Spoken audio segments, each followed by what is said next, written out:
Movie की starting में हमें दो भाई दिखाए जाते हैं जो कि अपनी मदर को कब्र में दफना रहे होते हैं। उसका नाम ओविन था। जब ये लोग दफना रहे होते हैं तब वहाँ एक कार आकर रुकती है। असल में वह कार वहाँ आकर ख़राब हो जाती है। उसमें एक कपल बैठा था, लड़की का नाम था स्लस्ट। उसका पति बाहर जाकर उस कार को चेक करने लगता है। जो कुछ भी वहाँ होने वाला था उन्होंने कभी उसकी उम्मीद नहीं की थी। ओविन का भाई पीछे से आकर उस पर अटैक कर देता है और उसे ख़त्म कर देता है।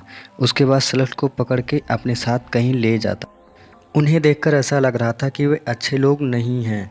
वे लोग जो लोगों को अपने ट्रैप में फंसाकर अपने साथ ले जाते हैं और बाद में उन्हें खा लेते हैं, लेकिन वह सिर्फ मर्दों को ही खाते हैं, औरतों को नहीं खाते। वे औरतों के लिए कुछ अलग प्लान करके रखे हुए थे। सेलेस्ट के हस्बैंड को तो वे काट चुके थे, लेकिन सेलेस्ट को उन्होंने बांध रखा था। फिर वे काफ़ी महीनों के बाद का सीन दिखाया जाता है। वह सेलेस्ट को किसी कैदी की तरह ट्रीट कर रहे थे और बांधे हुए थे।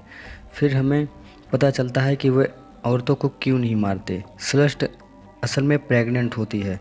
सेलेस्ट के ज़रिए वे अपनी फैमिली को बढ़ाना चाहते हैं, इसीलिए वे मेल को ही खा लेते और फीमेल को कैद करके रखते हैं उनसे अपनी फैमिली बढ़ाने के लिए। हमें कुछ डरावनी आवाज़ें भी सुनाई देती हैं। इससे पता चलता है कि वहाँ पर कोई और भी था। फिर हमें एक और कार दिखाई देती है जो बिल्कुल वहीं आके ख़राब हो जाती है। उस कार के अंदर टोटल 4 लोग थे। उनमें एक लड़की का नाम था टेलर और दूसरी लड़की का नाम होता है जैना। वहाँ पर हेल्प के लिए कोई दिखाई नहीं दे रहा था, तो जैना का फ्रेंड सीधा चलना स्टार्ट कर देता है, यह सोचकर कि आगे जाकर कुछ मिल जाएगा। जैना का फ्रेंड बिल्कुल अकेला जा रहा होता है, इसीलिए टेलर भी उसके साथ जाने लगती है। काफ़ी देर चलने के बाद वे दोनों एक गैस स्टेशन पर पहुंच जाते हैं। वहां पर ओविन मिलता है। ऐसा लगता है कि जैसे ओविन भी हेल्प के लिए आया था। ओविन एक बुल ट्रक मंगवाने के लिए कहता है, लेकिन वे लोग अब उसकी नज़र में आ चुके थे और वह सोच चुका था कि अब उनके साथ क्या करेगा। दूसरी तरफ हम जैना और उसके फ्रेंड को देखते हैं। वह देखते हैं कि वहाँ पर बहुत सारी वायर बिछाई गई हैं। वे लोग उस पर ज़्यादा ध्यान नहीं देते, लेकिन असल में वह वायर थी, एक ट्रैप की तरह लगाई गई थी। वह वायर एक अलार्म की तरह काम करती थी। उसी की वजह से उन्हें पता चलता था कि कोई उनके एरिया में आया है।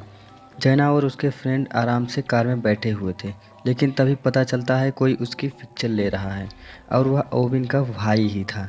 सो वे लोग बहुत घबरा जाते हैं और वेट करने के बजाय वहाँ से जाने लगते हैं। फिर रास्ते में उन्हें एक वही पिक्चर मिलती है। फिर वे यह सोचने पर मजबूर हो जाते हैं कि कोई उन पर नज़र रख रहा है। फिर दूसरी तरफ हम टेलर और उसकी फ्रेंड को देखते हैं, जिन्हें टोल ट्रक का वेट करते हुए काफ़ी देर हो गई थी, लेकिन कोई भी टोल ट्रक उसकी मदद के लिए नहीं आया था।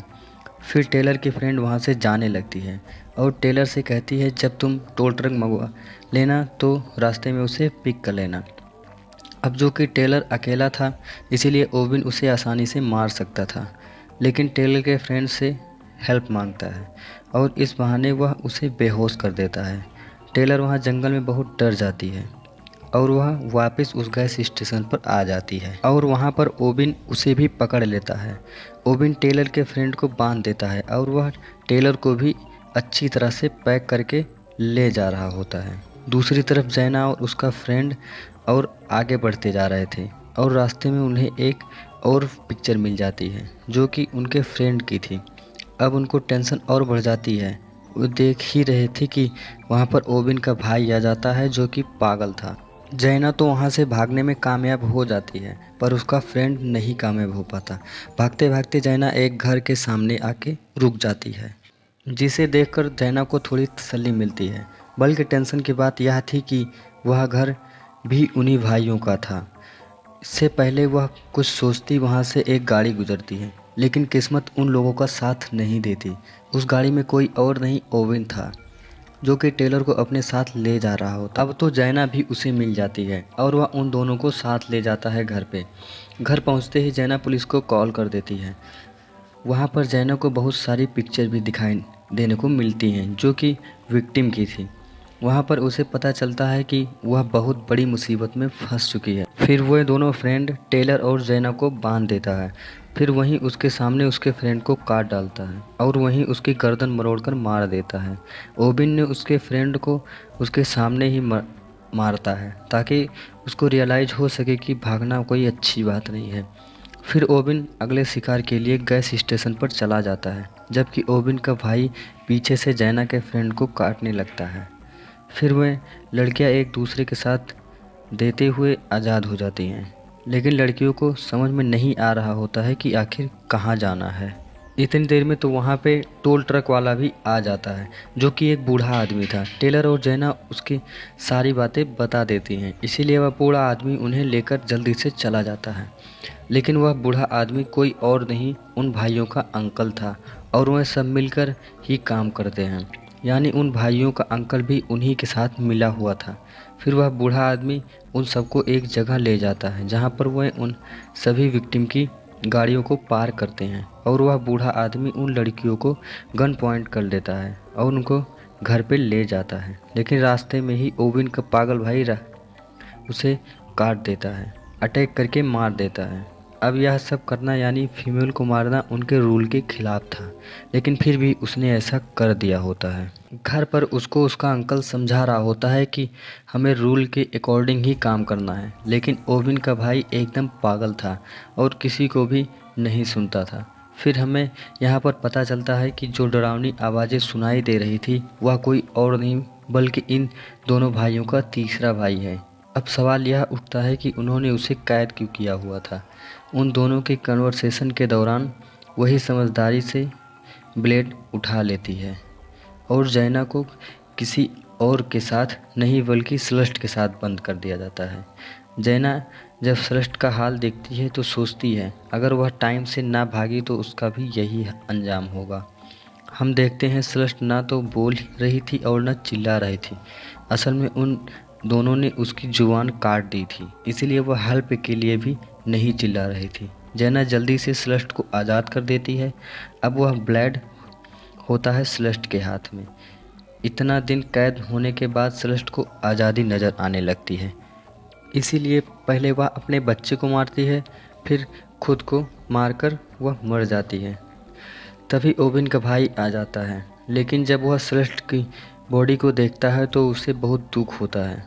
थोड़ी ही देर बाद ओविन भी वहां पर पहुंच जाता है, पर ओविन के अंकल ओविन को बता देता है कि तुम्हारे भाई ने एक लड़की को मार दिया है, जो कि रूल के खिलाफ था। ओविन अपने भाई को डांटने जाता है, लेकिन उसका दिमाग जैसे खराब हो गया है, इसीलिए वह सोचता है कि वह उसे ही ना मार डाले। इसीलिए ओविन को ही अपने भाई से माफ़ी मांगनी पड़ती है। इसके बाद ओविन अपने भाई को बाहर भेज देता है। ओविन का भाई जब वहाँ से चला जाता है तो ओविन सबसे पहले सृष्ट की बॉडी को काटता है। दूसरी तरफ जैनब बाहर आकर एक गाड़ी तक पहुँच जाती है। गाड़ी में जैनब का फ्रेंड मिलता है, इसीलिए सबसे पहले वह उसे आज़ाद करती है। वह दोनों उसकी नज़र से बचते हुए आज़ाद हो गए थे और अब वह वहाँ से सेफली भाग भी सकते थे, लेकिन वे लोग गलत वक्त पर गलत फैसला कर लेते हैं। जैना का फ्रेंड गन लेकर ओविन को मारने जा रहा होता है। जैना का फ्रेंड ओविन पर फायर करता है और मार देता है, लेकिन जैना के फ्रेंड को भी कोई शूट कर देता है। वह उन दोनों भाइयों का अंकल था, लेकिन तभी जैना उसके अंकल के सर पर क्लेवर नाइफ घुसाकर मार डालती है। अब जैना का फ्रेंड मरने ही वाला होता है, इसीलिए उसके पास भागने के अलावा कोई ऑप्शन नहीं था। तभी वहाँ पर ओविन का भाई आ जाता है और वह अपने तीसरे भाई को भी आज़ाद कर देता है, और हम यह जान पाते हैं उन्होंने उसे कैद करके क्यों रखा हुआ था। असल में उसका भाई कोई आम इंसान नहीं था, जो था कि किसी भी आदमी को अटैक करके कच्चा ही खा सकता था, और यही वजह थी उसे कैद करने के लिए। उसका भाई जैना के पीछे पड़ जाता है, लेकिन किसी तरह वह एक कार तक पहुंच जाती है। जैना जल्दी से कार में बैठकर स्टार्ट करने लगती है, लेकिन यहाँ पर भी उसकी किस्मत उसका साथ नहीं देती। कार काफ़ी देर बाद स्टार्ट होती है और तभी ओविन का भाई आकर जैना को मार देता है।